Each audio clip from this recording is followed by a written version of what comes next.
Hey, everybody. Welcome to the Tribe of Leaders podcast. I'm your host, Emmy Kirshner, and I am so super excited for today's episode because I got to sit down with my friend, Stacey Lievens.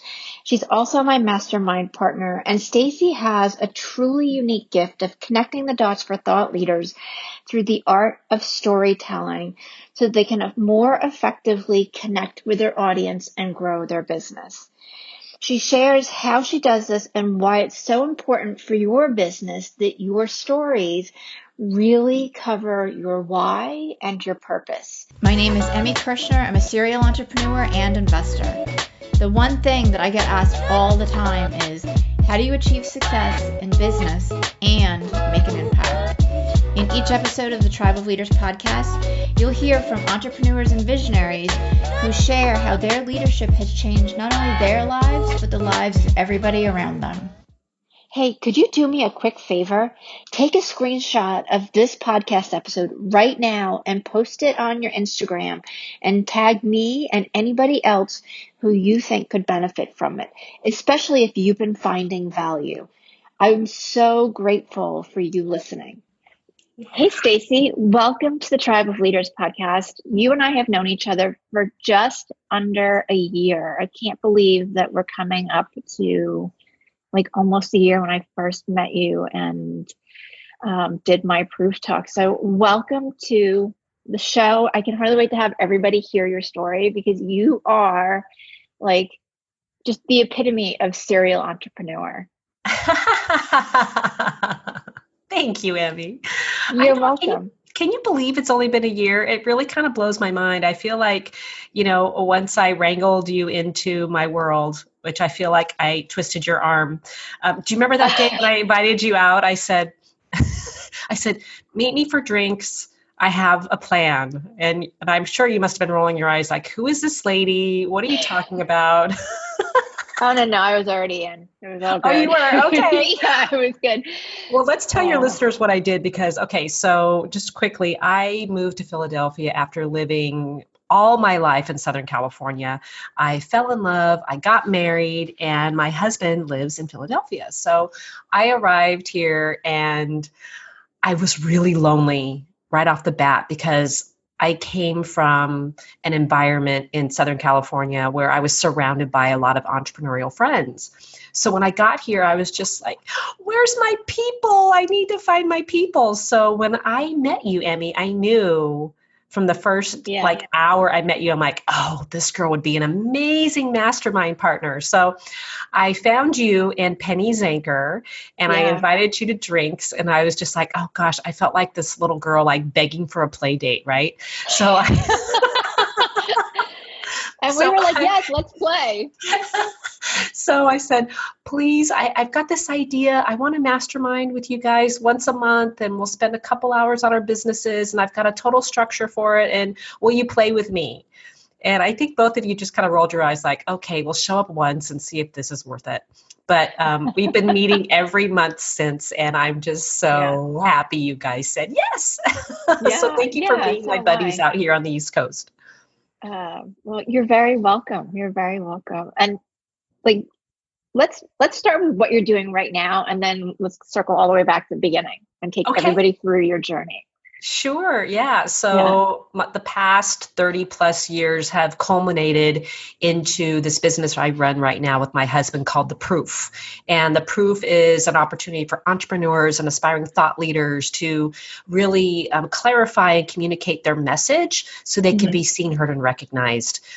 We have a platform online, and we have a stage that we built that allow people to really hone their story and put it out into the world.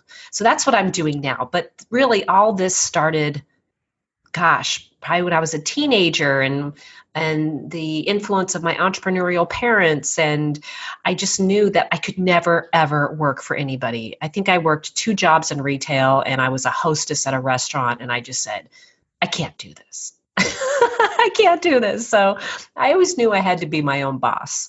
And so that's kind of where I got started at 23. I had my own photography studio. and or I should say my own photography business. And by the time I was 26, I had my own brick and mortar studio. So I started with the love of capturing faces on film. Right. Back in those days, it was actually film. I used film negatives and had those developed, and got to watch the photography industry really morph into the world of digital. And that was a really benchmark for our industry. Either you survived or you drowned, right? So Right. we ended up being one of the leaders in our industry as far as, really transitioning into digital and making it work, and, really making sure our bottom line, we could actually make money on it. Yeah. So we taught a lot of other business owners how to make money, and thrive as a working photographer. So, so I have that background. And then I started working with online businesses to help really personally brand themselves and really stand out in a crowded field, right? So I use my photography skills, my graphic design skills from college, because I was a art major in college, and I just knew that I really wanted people to stand out. And that's what I was really been my focus for the past 30 years. Which is so incredible. So was the photography really like you just wanted to be able to show people and their emotions and their energy, or did you fall into it a little more haphazardly at 23? Thank you for asking that question. No one's asked me that before, but I just loved the surprise I would get being on the other side of the lens. After being in front of the lens, I was a model for a while, and that was really fun. And I got to really learn my craft, and I got to learn posing and lighting and how to find the light. And I was good at it. But when I really got behind the camera, I really fell in love with, oh, wow, here's the magic. Here's capturing that moment. And my preferred way of working was I loved working with two people behind the camera. So I loved capturing the connection between two people in love, or a mother and a child, or someone and their pet. And just that really beautiful human connection meant a lot to me. So I was really fascinated with that. And I that's where it all started. Which I love. I think not being like really having any photography skills, like I can, obviously take a picture, but like it's so not like your stuff or, any of the other amazing photographers. I think there's such an amazing ability to capture the emotion and to be able to feel it in this thing that's either on a screen or, on a piece of paper. That's so incredible and beautiful. I think I love the storytelling really is trying to tell a story. So I would take, families or couples or, mother and child. I would take them into, beautiful fields or at the ocean, because I lived in Southern California and San Diego specifically. And there was always these beautiful landscapes to work with people. And I loved that art of storytelling. And it's followed me everywhere I've gone, whether I'm trying to capture it visually, inside a camera, or whether I'm helping people craft their stories to, deliver on a stage. It all comes down to, creating that emotional, visceral connection to get people to think and feel differently, to feel something, to be inspired. And so I guess if you were to strip it all down, I'm really all about inspiration, and that is what drives me. Which is so perfect. And I'm curious too, like, how have you used that inspiration to build your businesses? I think it's because I want to show people that they too have a story. They too have, lived their life to a certain extent. And I have to say, the majority of the people that I work with, they've been at life as an adult for 25, 40 years, right? They've been doing, right? Whether it's, they've been at work, at their career, whether they've been raising children, or whether they've been, taking care of elderly parents, they have been doing. And now they're like, wait a minute, can I just take a breath and like share what I've learned? Right? So I help people go from doing to crafting their wisdom in a way where it can be inspiring to other people. Right. That's in a nutshell what I do.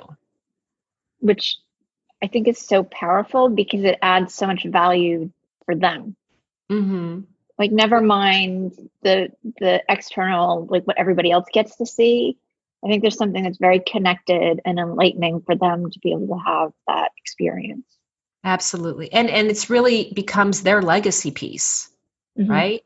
And what's cute is I'm finding that my husband and I have been at it for a while at the proof, that we're starting to have people say that have already been on our stage. It says, wait, I'm ready for another talk. Like, they've got more wisdom to share. They've got more inspiration to give. So we're finding that, this is really a unique way. And of course, our dream is to make the proof a household name, and where we have this huge catalog of humanity of people sharing their wisdom with the world. And we're just getting started. So stay tuned. Within the next 5 years, we will definitely be a household name. You could say Right. You heard it here first on Emmy's podcast. But there you go.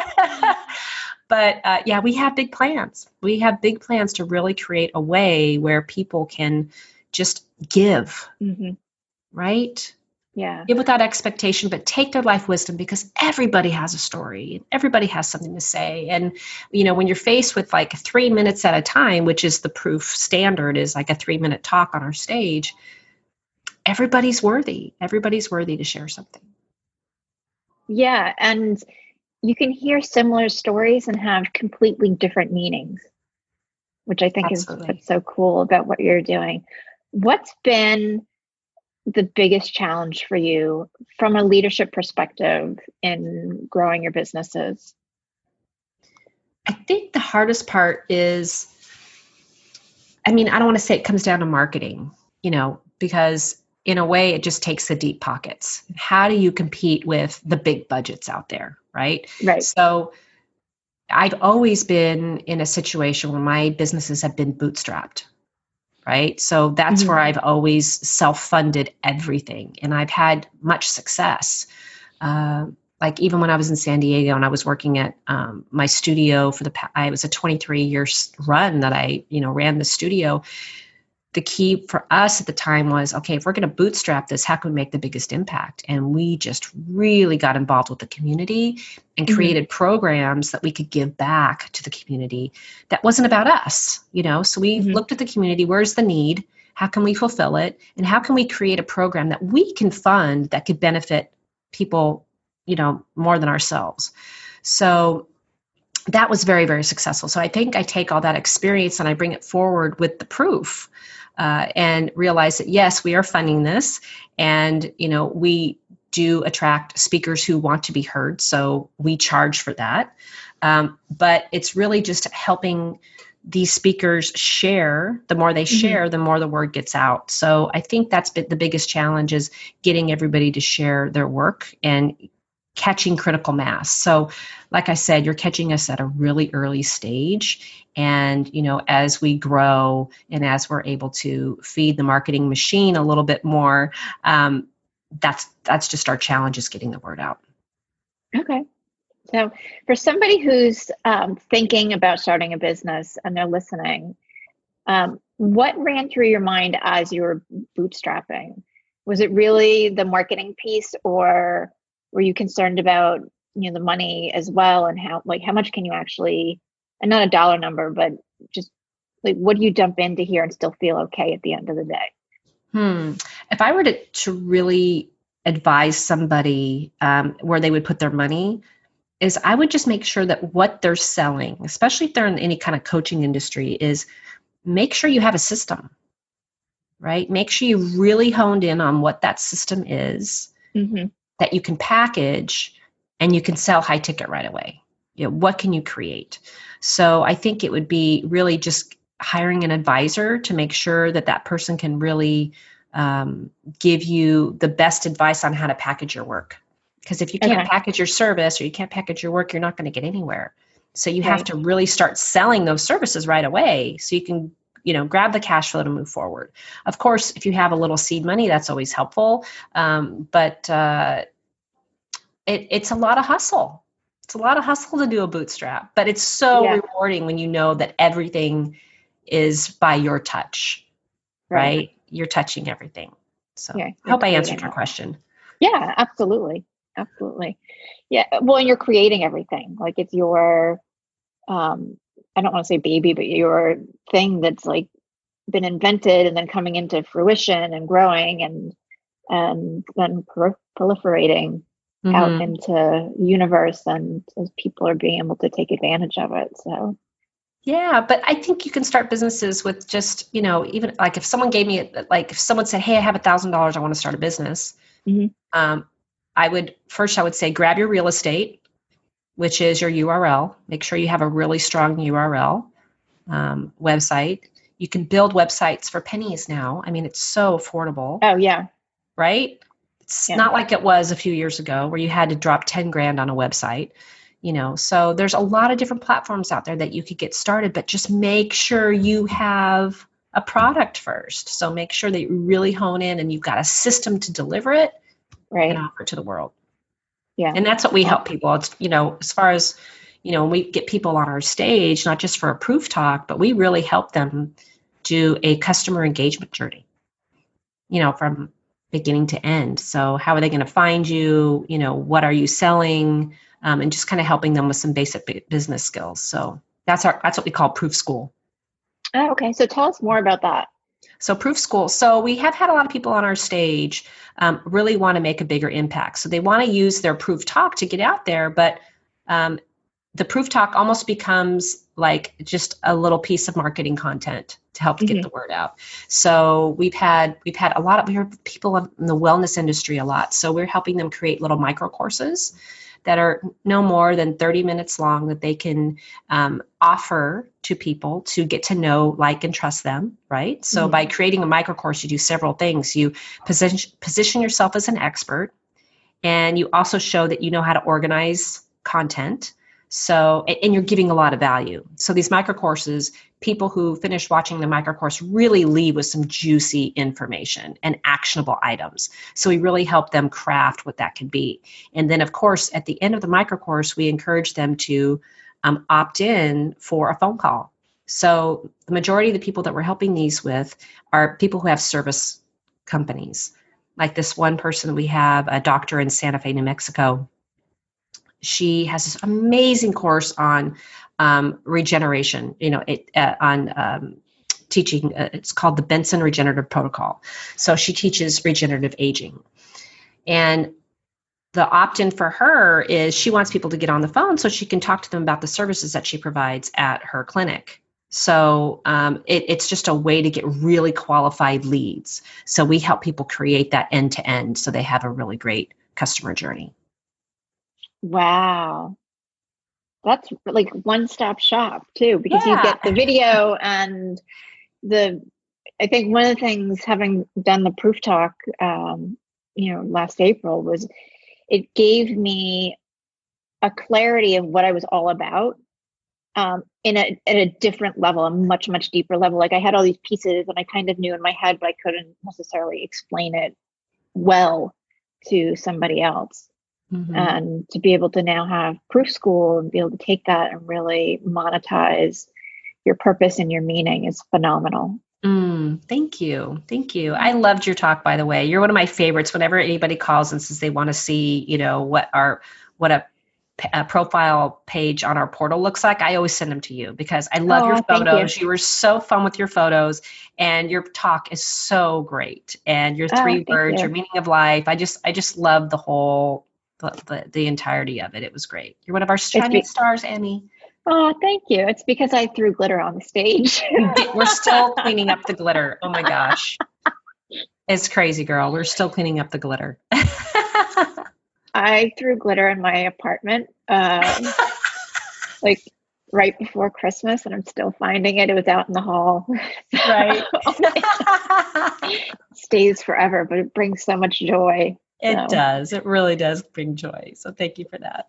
yeah, yeah. Well, now you get to think of me every time you see it. So Yes, I love it.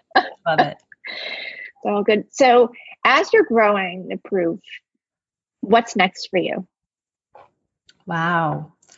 Okay, so we have a dream, and we have big goals for this, that we want to have like events, like week-long events for people to come in and do everything in one week, so they can really just hone their content, Mm-hmm. deliver all the videos for the micro courses and for the proof stage, and just create a whole week-long experience so they can just, walk in with nothing and walk out with a huge marketing machine. So that's something that we have like a 2-year projection on for that type of work.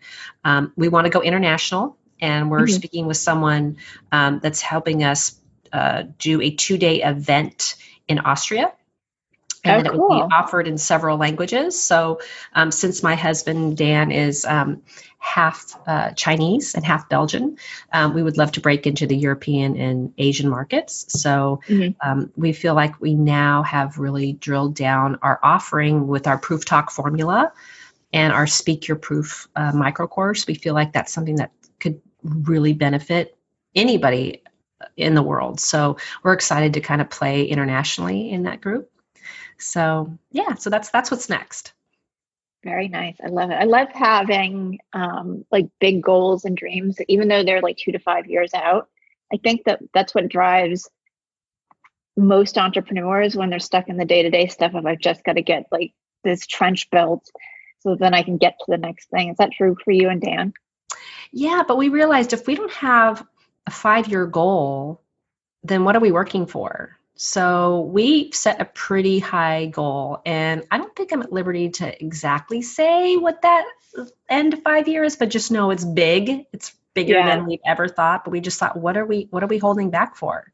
So every time we think big, we're like, what's bigger than that? What's bigger than that? What's bigger than that? So by having that, we get to reverse engineer it, and chip away. Like this whole international thing, we thought it was a couple years out, but actually it may happen by the end of the year. So we're just thought, okay, if that goal wasn't even on our vision board, would it even be part of the conversation? So we use tools, and with your help, with like vision boards, right? Yeah.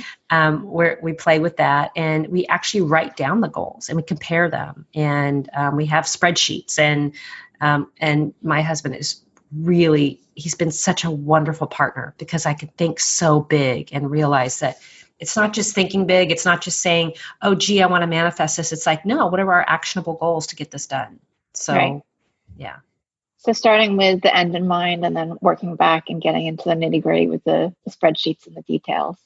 Exactly. In fact, we enlisted a friend of ours down in Georgetown.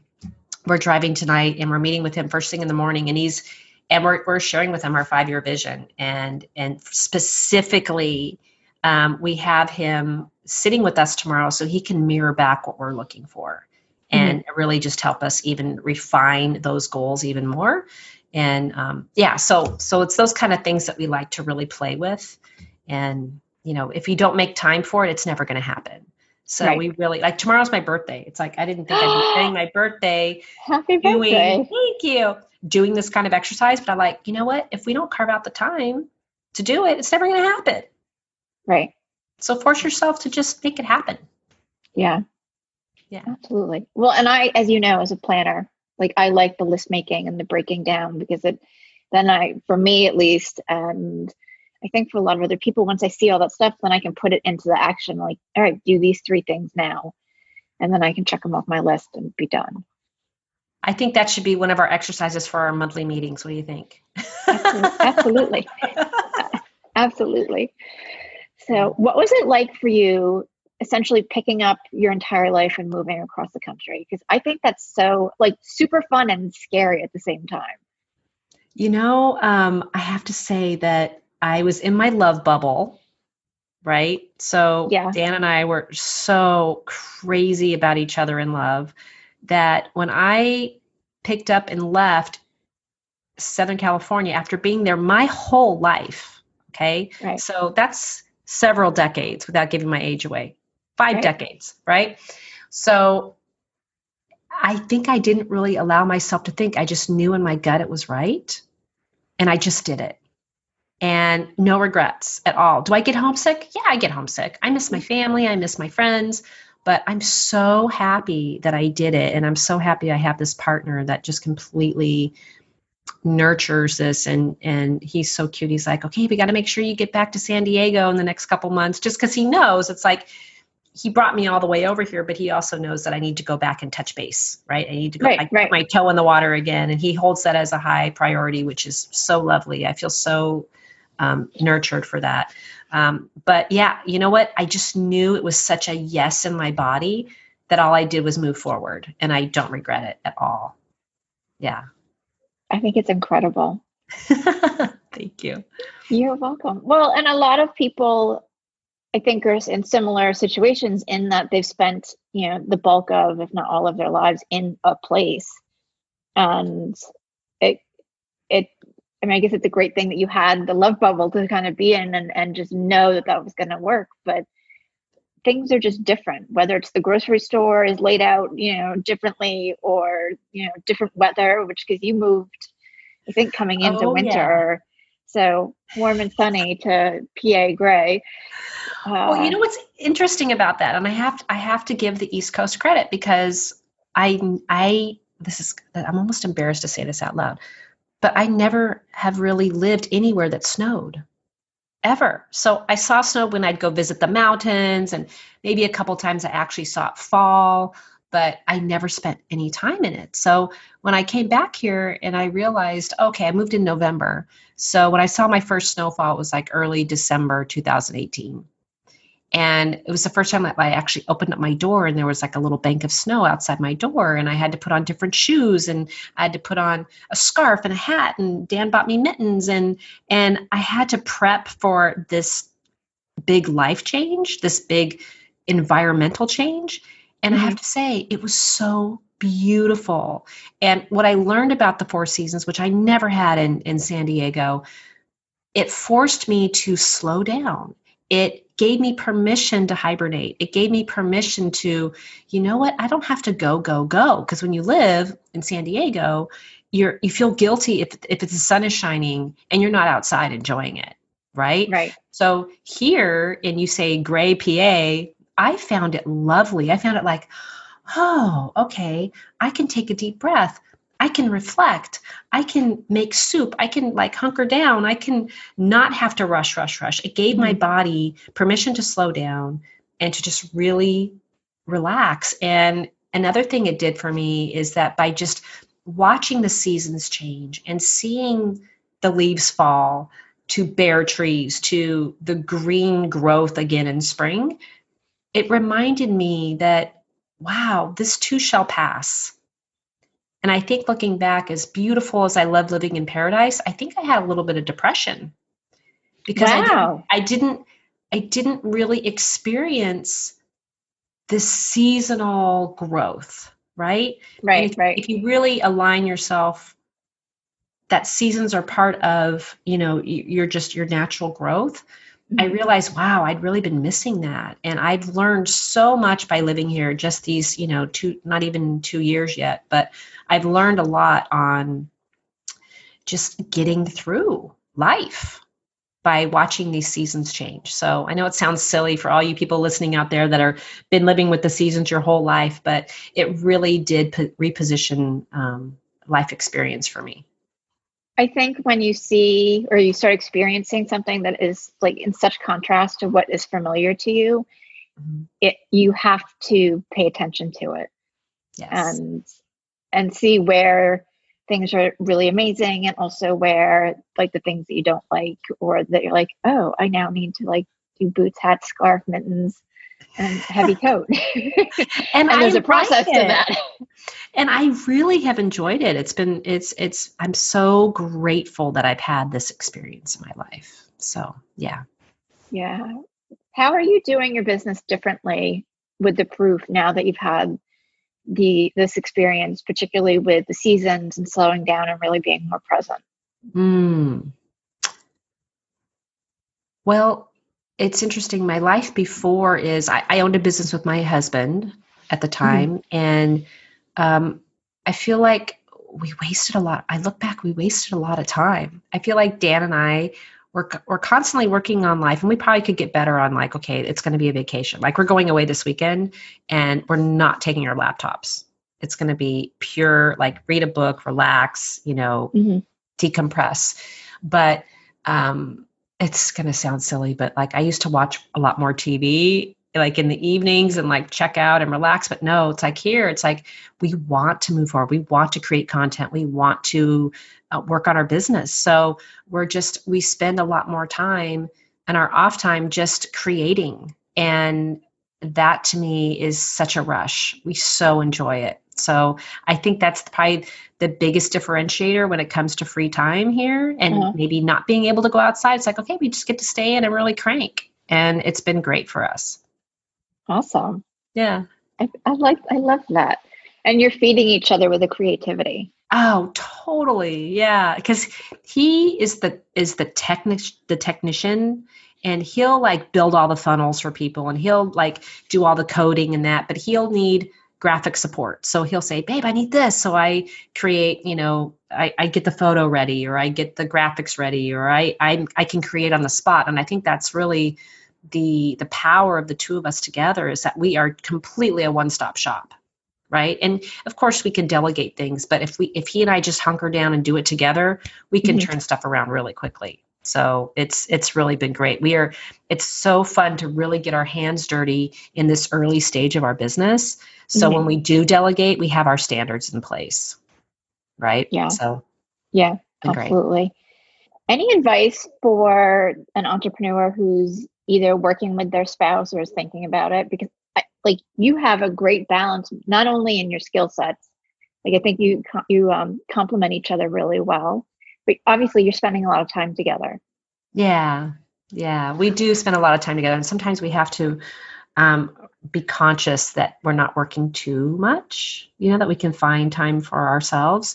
But I think the biggest thing, if you're going to work with your spouse, and like I said, I've worked with my spouse before, in my other marriage with the photography studio, is that you really have to have a strong division of labor and know who's in charge of what, right? And try not to step on each other's toes.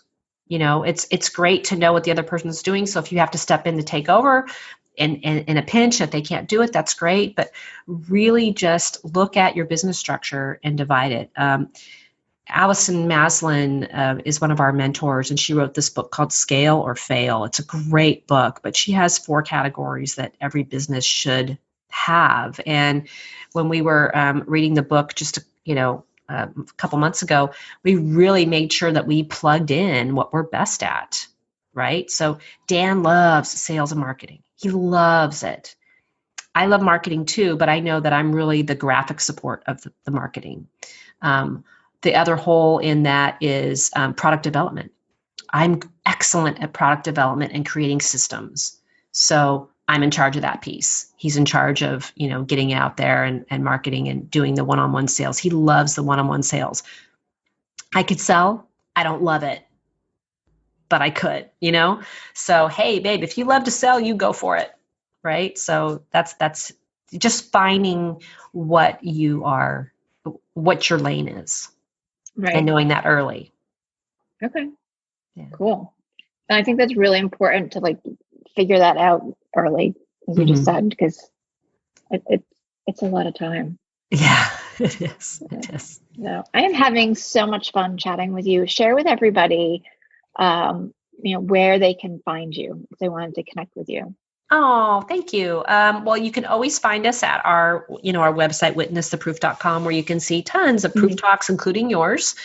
We have a really beautiful search engine in there that you can just look up. Hey, I want to see something on leadership. I want to see something on spirituality. I want to see something on health and wellness. You can search by category to hear, several different proof talks. But we do have a free gift for everybody too, if they're listening, if they want to learn more about the proof talk formula, or how they can learn how to create their own 3-minute talk. It's called speakyourproof.com/free. And that gives you a little tiny micro course on how to create your own proof talk. So feel free to send your listeners to that. I think it'd be really fun for them to kind of, meet Dan, because Dan delivers all the content. So you can meet Dan and learn a little bit more about what's behind the magic behind the proof talks. Awesome. And we'll get the link in the show notes too. So if you are interested in doing that, and your website, then you can reach out. People can reach out to you and and see what you're all about in more detail, the proof talks that are being produced, because they're so fun. Yeah, thank you so much. This has been phenomenal. Thank you. As an entrepreneur, do you ever feel isolated, like you're just grinding away and not getting to the place or reaching the goals that you want? Maybe you've realized that you just spent days, weeks, or even months trying to accomplish something, only to figure out that the answer that you have would have saved you all of that time. I know I've had that experience, and my clients have as well. And that's why I created the Tribe of Leaders Biz School.